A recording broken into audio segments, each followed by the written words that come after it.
Wow, ndị be anyị kenekwa m unu. Igbo si na dị eyi ọgụ eyi, anaghị eyi ọgụ eyi. Onwe ha chọọ ime mmadụ imesiwi ya ike, eyiwe ọgụ eyi ọ bụla ọgụ ndị ụjọ. Ghọtago onwe ebe okwu m na-aga. Enwere vidiyo mfụkwa, ghọtago mfụ ebe a na-asị na abanye aha ọfụ na ọgwụ anyị na-ebupụte ịmaga ebupụte nke a ebupụte nke a ebupụte nke ebupụte nke a nwee na-asị na aha ọfụ na-abịa abịa, aha ọfụ nke anụ anyị bagoro aba ọ ya akakwa aka. Ghọtago na o nwere onye mfụ si na onye agụụ na-agụ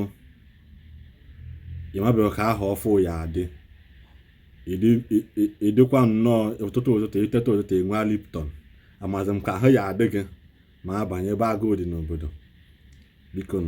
ha sị m onye na-agwọkwa na-ebupụte biko si agwọchikwa n'ezi mmadụ si aga. A na-agwọkwa nke a na-asị na a na-agwọ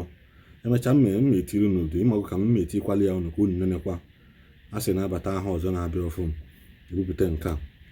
ebupụte nke a ebupụte amaghị m akpọ dị afa ọ dịghị m mma na anaghị ekwe m akpọ. Ebupụte nke a ebupụte ọzọ onwe onye si na ebupụte nke ka ofu ka Oke Ite isaa ebupụta ya afa ka nkụ mana a na-agwọkwasị akụchikwa n'ụzọ mmadụ si aga. A na-agwọkwa si egwọkwa na nsị na aja ya bụ mmadụ lichaa afọ eto. A na-agwọ si agazikwa na pinu. A na-agwọkwa si na-agwọkwa na nke a wee mechaa ụmụ ikolobịa atọlitezie ma ụmụ ezinụlọ echie afọ ọzọ ndị agha amụta ya nọkwata anya ezinụlọ ọ bụrụzie na agbọrọ gị ka ezinụlọ gị ga-emechi ya bụ ihe okeke nwaanyị dịkwa ntị njọ. Ịghọtago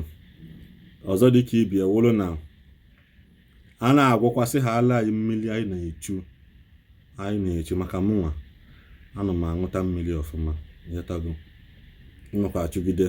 ma mfụzi ebe nzọnyere ụkwụ gbalị mmiri nwa nke ahụ na-enyekwa nsogbu n'ahụ anyị amasị nwụzi nne. Ịghọtago na onye gụchara egwu sị na mmiri enweghịkwa n'ilo n'ụwa. Biko ndị Igbo anyị si welekwana nwayọọ webinata aka na ya bụ ihe a na-agwọ tupu ebido kọchiwe mmadụ ike nsị ha na-apụtazi dododo ngwa nenenụ vidiyo ka ọ dị unu mma ngwa nenenụ ozugbo ka ọ dị unu. Nwekwa ntị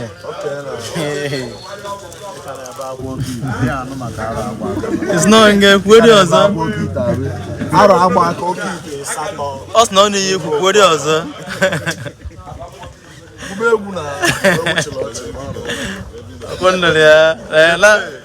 o kere ebe Akwa Oke Ite na alagba aka na-abịa alagba aka na-abịa n'ọchọ ka na emechi ya na-eme ihe bụ ọgwụ aka mepụta Oke Ite pa na-egbu Oke Ite ife ọdụ eme ka nna gwa gị Oke Ite bụ na ọ na-arụ ọrụ ndị ahụ na-ese eche ya arụ otu o si egbu mmadụ ese eche ya bụ na mmadụ niile ya agwụgo nna ya gbazi m so mana agba mgbasị maka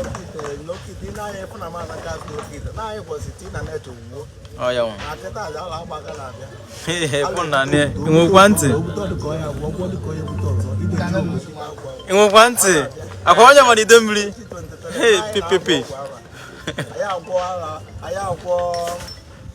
udu akọ mmiri owuwo gwọ Igbo owuwo gwọ Oke Ite owuwo gwọ Igbo bụ owuwo amụta nwere na alagba aka na-apụta n'esi 2023 nwekwa ntị agba ka akwọsị anyị agwọzi okposi mbuze ya bụ ọ bụ karịa ọgwụ maka akwọsị nke a ka ọsọ Oke Ite ka anyị kpọ wee batara na abụ nwee ụlọ nwee moto niile agbazi ara agba aka ka anyị wee nwee private jet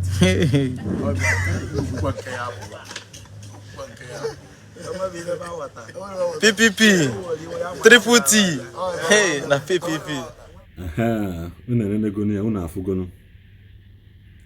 ihe m na-ekwu maka ya. Ọ dịzi aka na-eyinye nwa ogo eyi ọ dịzi aka ebe a na-ama ọkwa ịmago na ya bụ a na ọnụ ụlọ ka na-ama ọkwa ndị chọrọ ịnụ di na nwunye amaghọkwa nke a nke izizi nwa nke ịbụ ya nwa nke ịtọ ya wee ka anyị zie mgbọsị ya agbanya bụ akwụkwọ aha ọfụ anyị batara abata a na-aba abagola aba ka a na-eyiri ya ọgwụ anyị ebupụta na ya eyi ka ebe a na-eyi ogo eyi nsogbu adịghị ndị Igbo si na ndụ bụ isi ọ mgbe anyị dịrị ndụ ka anyị amala ihe aha ọfụ onye nke onye na-eme ọ na-agara gị emesi iwe ike mana ọ bụrụ na iso na ndị agwọọlụ nke agwọ n'ahụ gara aga ọ baghọrọ gị uru na-achọkwa iji tikwa aka na nke ọfụ anụ nwa ya apụta maazị gị na Okeke jechara amị kedu ebe buutu ya dị ekenekwa m unu ngwanụ ya gazielu unu bye bye